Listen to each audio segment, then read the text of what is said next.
Hello, America and beyond. Welcome back to AMTV News. I'm your anchor, Topher Morrison. It's Wednesday, November 14th, 2012. First up, according to Israel, a Palestinian state could void peace accords. According to the United States and Israel, Palestine can only win its independence through negotiation. Ironic, since both the U.S. and Israel earned their independence through bloodshed. According to the AP, any effort made by Mahmoud Abbas and the Palestinians to upgrade their observer status at the UN would, quote, give Israel the right to reconsider and nullify its 1990s interim agreements with the Palestinians. The document warns of, quote, grave consequences, including unspecified unilateral Israeli responses. One would have thought they already seized independence, as Israel has launched Operation Pillar of Cloud. In strikes killed a top Hamas leader, hit 20 underground rocket sites, and readies ground operations as it prepares, according to Hamas, to enter the gates of hell. Mom? Dad? Where do governments come from? After decades of administrative consolidation from Washington, D.C. to Brussels, under what has been described ad nauseum as the New World Order, a nascent and reactionary worldwide secession movement seems afoot from Austin, Texas to Florence, Italy. But the actual numbers necessary for a successful secession in America are, to the glee and chuckle of the big left, sorely lacking outside the Lone Star State. However, aside from the liberal citadels and union-controlled industrial enclaves, most of the United States remains firmly in Republican hands, the party which ostensibly respects states' rights. The GOP holds 3/5 of governorships, 31 out of 49 state houses, and 29 state senates, its largest political holdings in decades. While secession is out of the question for now, perhaps the GOP ought to begin thinking about restoring the U.S. Senate. Remember?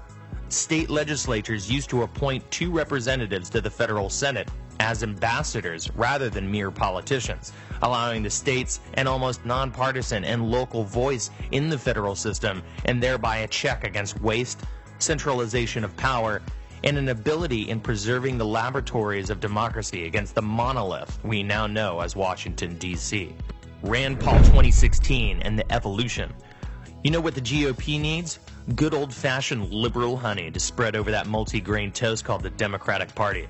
According to Politico, Rand Paul is preparing his own recipe, replete with drug and immigration reform and pursuing a less aggressive foreign policy. Paul advocates term limits, a broadly supported nonpartisan proposal which would oust complacent career politicians. But his efforts to win over what is called the GOP's demographic problem will be appealing to immigrants with a regimented path to normalizing illegals already here, which will sate Republicans.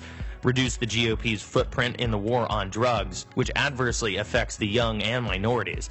And although his effort to slash foreign aid was soundly defeated 10-81 in the Senate, public support is overwhelmingly in favor of it. India inches closer to thorium independence. Thorium is heralded as the safe and clean nuclear alternative, and India is sitting on megatons of it. Unlike uranium, thorium breaks down into fewer radioactive isotopes with shorter half-lives, and it's abundant.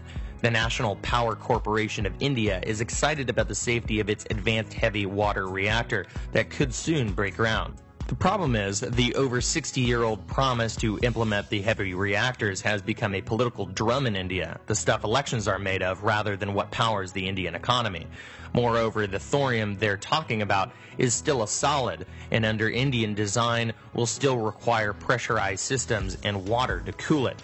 Albeit some new technologies employ more reliable and passive systems, the model itself is a bit archaic, inefficient, and potentially a ticking time bomb, according to critics, compared to, say, the liquid fluoride thorium reactor.